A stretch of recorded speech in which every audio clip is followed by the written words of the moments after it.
Hi, my name is Sam. I'm the owner of Professional Fleets.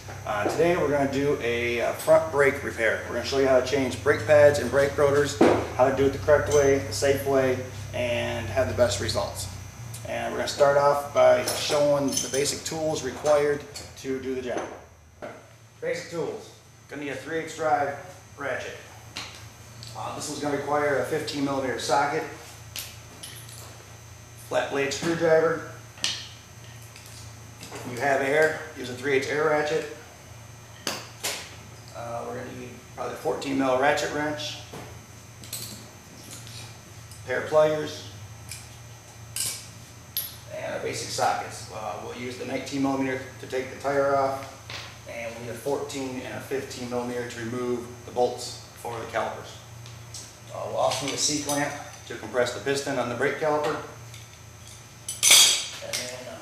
If you have air, 3/8 drive or 1/2 inch air tool to remove the lug nuts. For the brakes, we also have a brake silicone to apply to the slides on the calipers. We have a Loctite to seal the threads, to save the threads so they don't come loose while you're driving on the road. And we have a brake spray we spray on the brake pads to help stop noises, squeaks, squeals, and rattles. And that pretty much covers the tools needed to do the job. Alright, brakes have been washed down. We're now going to remove the tire. Simply wash the water down on the rotors and pads. It'll eliminate the brake dust from blowing up when you use air tools. When using hand tools, it's not as big of a deal, but when using air tools, it'll blow the dust everywhere. So, tire off. Alright, so remove the tire, set that out of the way. And now we're exposed our brake system. We're going to start by removing the caliper, but we got to compress the piston so we get the caliper up. So we're going to use our C-clamp. Open it up. Crank it down. We're going to push the piston all the way back into the caliper housing, or as far as we can get it. Now, this should go back pretty smoothly without too much effort. If there is a lot of effort, it could be a bad caliper, and it's important that we know that ahead of time before we go back together. Alright, lever pushed back far enough.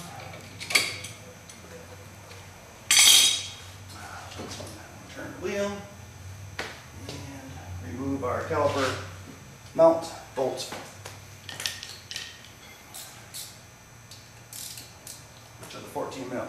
So we can use a 14mm ratchet, or we can use a 3/8 drive ratchet instead of a 14mm wrench. We can use a 3/8 drive ratchet with a 14mm socket. Your choice. I prefer ratchet wrenches. They work great. They're quicker, faster, and do, I think, a better job. All right, so got that one loose. Crack the bottom one loose. Remove the caliper. There's your caliper. Here's your brake pads. They sit down inside the mount. They mount onto the caliper mount. Set the pads aside.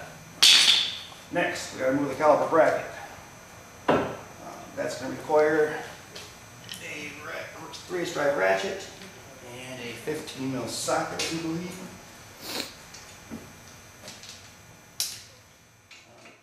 Bring the top bolt now.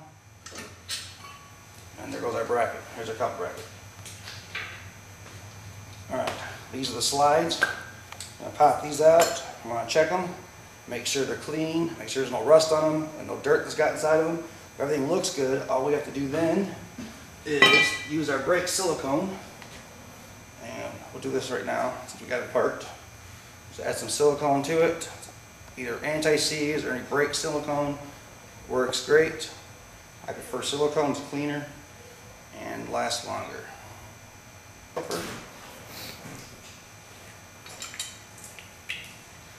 Those are back in. I'll just set that aside for now.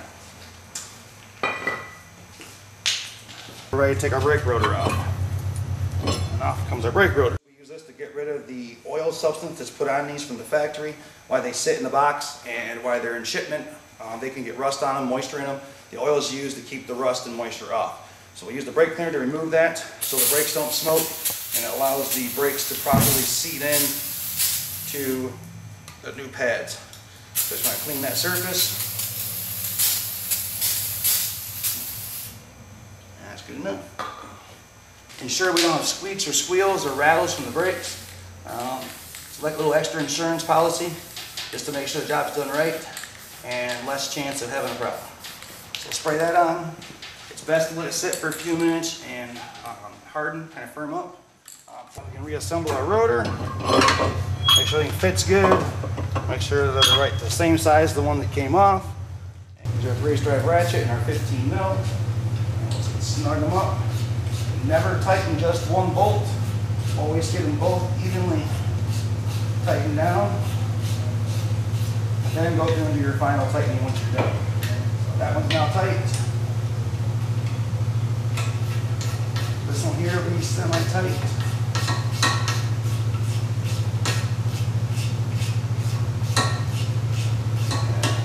Now that that one there is semi-tight, we can lock this one down. Normally we use a torque wrench to do this, but because most people don't have a torque wrench in their garage, put the Loctite on. The Loctite will help save the threads and seal them and leave them locked in place. And put a nice good torque on that one. And then likewise on the bottom one. Those should be nice and tight. Now, grab our brake pads. Like I said, we've already applied our brake quiet spray to the back of them.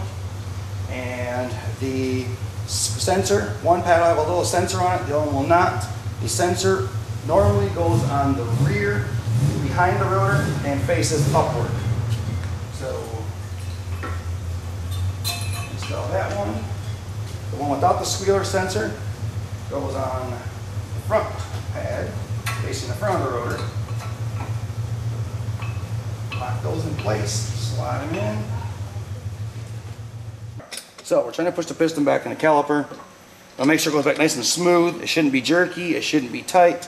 It should go back nice and fluid and smooth. If there's an issue where it's binding or sticking, the caliper needs to be replaced. Otherwise your brake pads will wear out within a few months, if not days. Very important that the calipers go back smoothly. Just get a nice decent amount on there. Not too much, but enough it's going to last 20, 30,000 miles. And then I like to put a little bit inside the caliper housing as well, just to make sure. And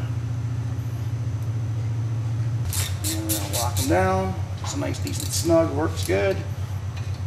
No reason to overdo them. And they're tight. Now we're straighten the wheel back out. Double check we are not missing any bolts or having leftover parts we shouldn't have. And that concludes our front brake repair.